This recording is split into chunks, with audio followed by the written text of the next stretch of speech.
In this example, we're given two objects, a positive 8 microcoulomb and a negative 2 microcoulomb charge. And we're asked if these two conductors are allowed to make contact, what will the final charges on each be? So hopefully we realize that when these make contact, electrons will flow from the negative 2 microcoulomb charge to the positive 8 microcoulomb charge, because electrons will always prefer to travel away from other electrons, which are what is making that negatively charged object negative, and onto the positive. The positive suggests there's plenty of space, a lot more protons. Electrons prefer protons over other electrons.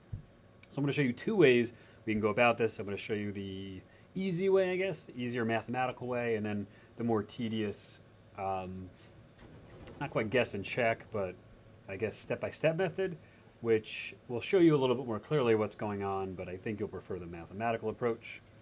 So as stated, when these two make contact, electrons will flow from the negative to the positive object.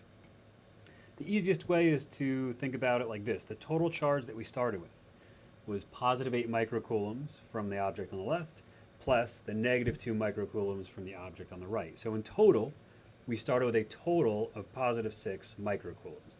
Basically, the negative 2 microcoulombs cancels out 2 from the positive 8, so we have positive 6 microcoulombs. Well, the total before has to be equal to the total after. So 6 microcoulombs divided evenly among two objects. Each object, therefore, must end with positive 3 microcoulombs. And that's actually the answer to this question. So we start with a total of 6 microcoulombs. If I divide that equally among two objects, because with conduction for equally sized objects, they must end with the same charge, I divide that total by 2, and I get positive 3 microcoulombs. Just to show you a little bit more in depth as to what's going on here, negative 1 microcoulombs of charge transfers from the negative 2 to the negative 8. So by giving away negative 1 microcoulombs, the negative 2 microcoulomb charge actually becomes a little bit more positive. So it's only negative 1 microcoulombs now.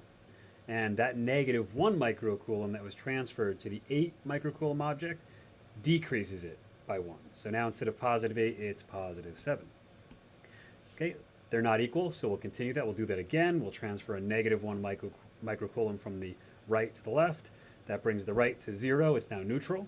And the 8 gets decreased once again to positive 6. There's still a difference, so we do that again.